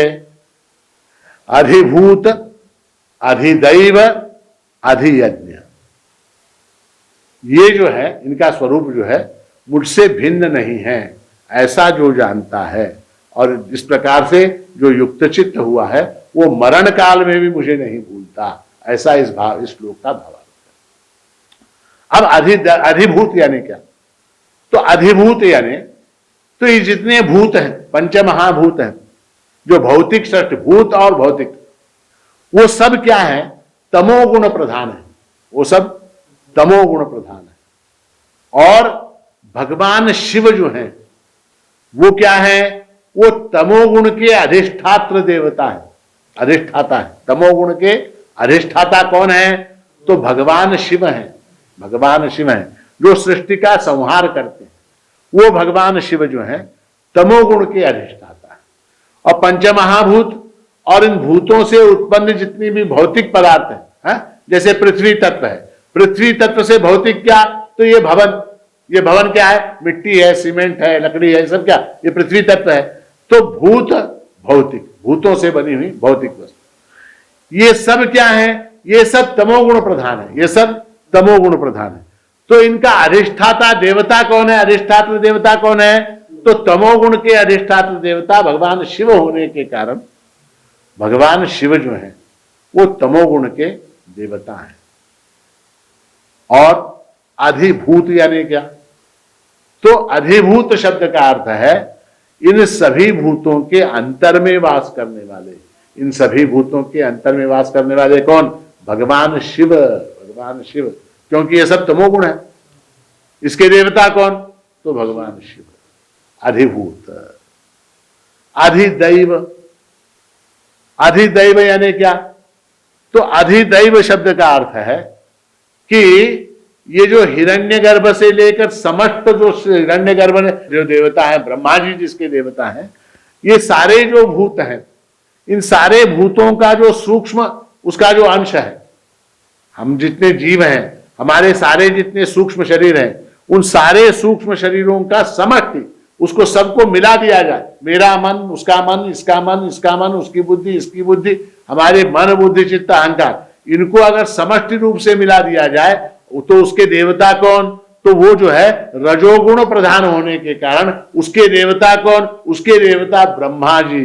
हिरण्यगर्भ ब्रह्मा जो है वो सारे जीवों के जो समष्टि जीव हैं, इनके वो अधिष्ठात्र देवता हैं। और ब्रह्मा जी जो है वो जो है रजोगुण के देवता है। रजोगुण के देवता कौन है? तो ब्रह्मा जी। तो अधिदैव शब्द का अर्थ क्या? अधिदैव शब्द का अर्थ ब्रह्मा जी ऐसा है, ठीक है? तो भगवान शिव हो गए, ब्रह्मा जी हो गए। अधियज्ञ, अधियज्ञ शब्द का अर्थ क्या? तो यज्ञो वै विष्णु, विष्णु जो है वो अधियज्ञ है। अधियज्ञ क्यों है? क्योंकि वो संपूर्ण भूतों के अंतर्यामी है, संपूर्ण भूतों के अंदर बसकर उनका संरक्षण करने वाले हैं, उनको सत्ता प्रदान करने वाले हैं, उनको अस्तित्व प्रदान करने वाले हैं। जैसे क्या? जैसे ये पुस्तक है, जैसे क्या? ये पुस्तक है। अब ये जो पुस्तक है, इस पुस्तक का जो एग्जिस्टेंस है, ठीक है, ये पुस्तक क्या? नाम रूप है, नाम है, नाम क्या? बुक। रूप क्या? तो 11/8 इसका रूप, व्हाइट कलर, ब्लू कवर, ऐसा इसका रूप है। मगर इसके अंदर एक एग्जिस्टेंस है, क्योंकि इस रूप को मिटा दूंगा, नाम को मिटा दूंगा, तो भी एक वस्तु बचेगी, तो भी एक वस्तु बचेगी। क्या बचेगी? राख, राख, राख बचेगी। उस राख को मिटाऊंगा तो क्या बचेगा? वो मान लीजिए हवा में चला गया, हवा, पानी में डाल दिया, पानी। तो एग्जिस्टेंस को मैं नहीं मिटा सकता।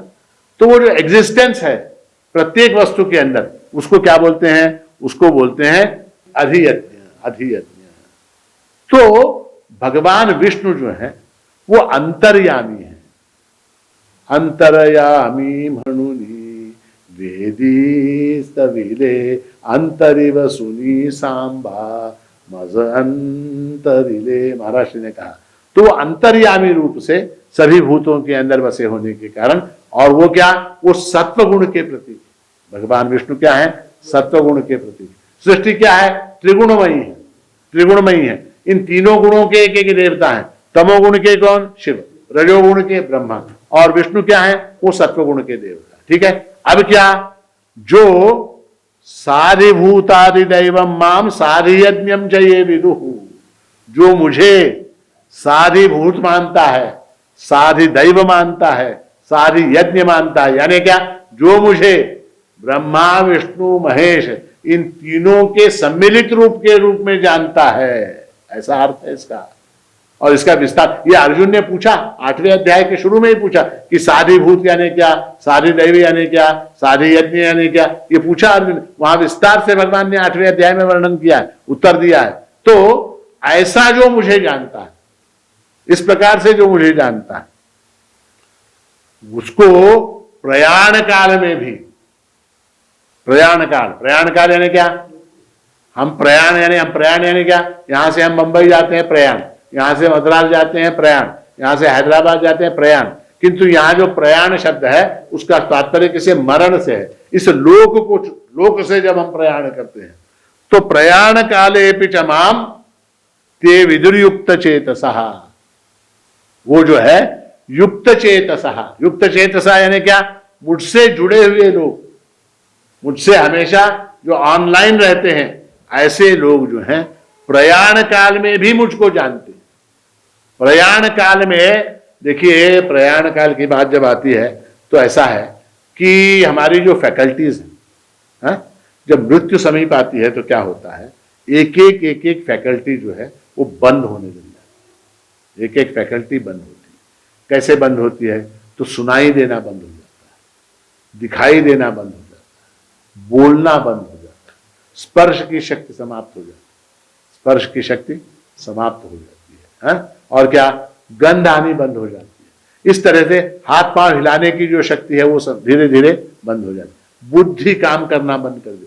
बहुत से लोग तो ऐसे हैं जो है हॉस्पिटल के अंदर कई वर्षों से कोमा में पड़े हुए हैं। उनकी हालत क्या है, उनकी सारी इंद्रियां बंद है, उनकी सारी इंद्रियां बंद है, किंतु क्या, केवल प्राण चल रहे हैं, इसलिए उनको रखा हुआ, केवल जो है प्राण चल रहे हैं। बहुत से ऐसे हैं जिनकी इंद्रियां चल रही हैं किंतु बुद्धि काम नहीं कर रही, ब्रेन डेड जिसको कहते हैं। ठीक है, तो मृत्यु के समय हमारी वाणी, हमारी दृष्टि, हमारी श्रवणेन्द्रिय, हमारे हाथ पैर, ये सारे अवयव जो हैं वो अपना काम करना धीरे धीरे बंद कर देते हैं। जब ये अपना काम करना बंद करते हैं उस समय अत्यंत पीड़ा होती है, उस समय अत्यंत पीड़ा होती है। बहुत से लोगों की हालत ये होती है कि बोल नहीं सकते, बुद्धि काम कर रही, स्मरण शक्ति काम कर रही, किंतु बोलने से, बेटा पास में है, चाबी कहां रखी है, ये बोलने का प्रयास करता है, बोल नहीं सकता। कौन से बैंक में कितना डिपॉजिट है कौन से बैंक में कितना डिपॉजिट है, घर के किस कोने में कहां कितना कैश रखा हुआ है, किसको क्या कैश दिया है, किससे क्या लेना है, किसको क्या देना है, ये सब बताने की उसकी इच्छा होती है। किसकी, वो जो मर रहा है वो।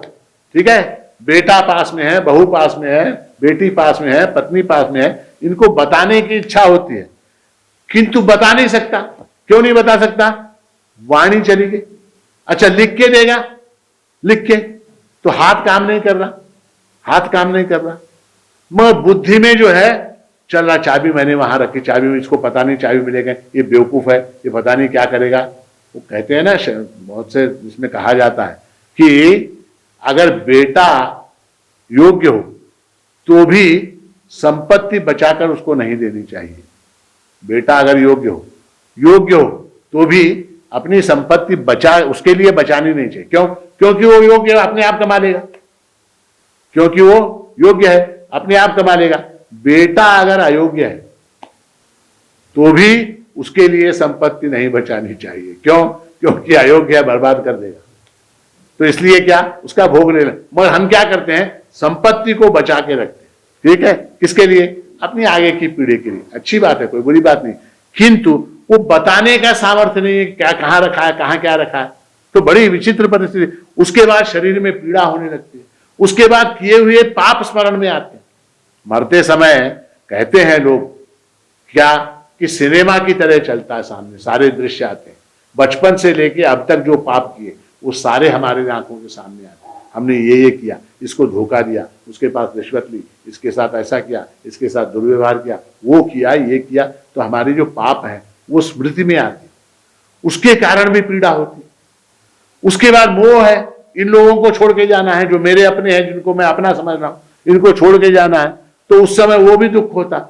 इस सारे दुख में परमात्मा याद आ सकता है क्या? किसी को नहीं आता। परमात्मा इतने बड़े दुख में परमात्मा याद आना संभव नहीं।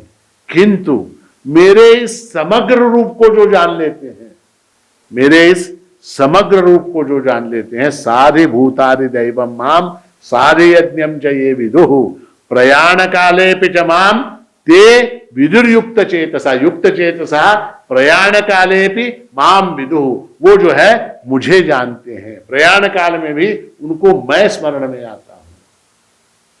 8वें अध्याय में प्रयाण काल का बहुत सुंदर वर्णन है वहां पर, तो वो अगर अभी बता दूंगा तो फिर आप 8वां अध्याय नहीं सुनेंगे, तो वो नहीं बताऊंगा, वो क्या वर्णन है, वो 8वां अध्याय जब मैं बोलूंगा, जब आप सुनेंगे तब आपको पता चलेगा।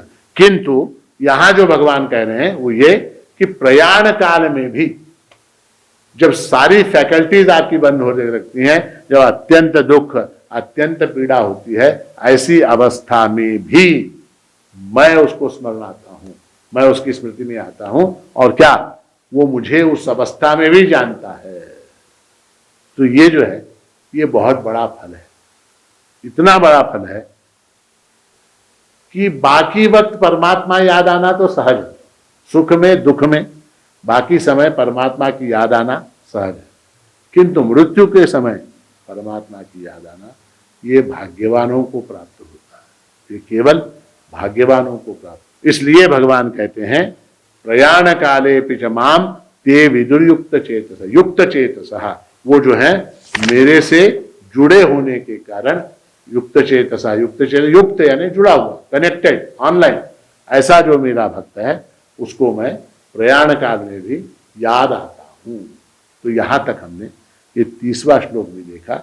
इस 30वें श्लोक के साथ ये 7वां अध्याय यहां पर समाप्त होता है। इसके अंदर इन अंतिम श्लोकों में भगवान ने फलश्रुति कही। किसकी कही? तो निष्काम भक्ति का जो फल है उसका वर्णन भगवान ने किया, और इसके अंदर जो पारिभाषिक शब्द हैं, कौन कौन से? 6 पारिभाषिक शब्द। कौन कौन से? ब्रह्म, कर्म, अध्यात्म, अधिभूत, अधिदैव, अधियज्ञ, और उसके बाद क्या? प्रयाण काल। ये 7 जो विषय हैं, इन 7 विषयों का विस्तार जो है भगवान 8वें अध्याय में करने वाले हैं। इति श्रीमद्भगवद्गीतासु उपनिषत्सु ब्रह्म विद्यायां योग शास्त्रे श्री कृष्णार्जुन संवादे ज्ञान विज्ञान योगो नाम 7मोऽध्यायः। अवधूत चिंतन श्री गुरुदेव दत्त सद्गुरु माणिक्य प्रभु महाराज की जय।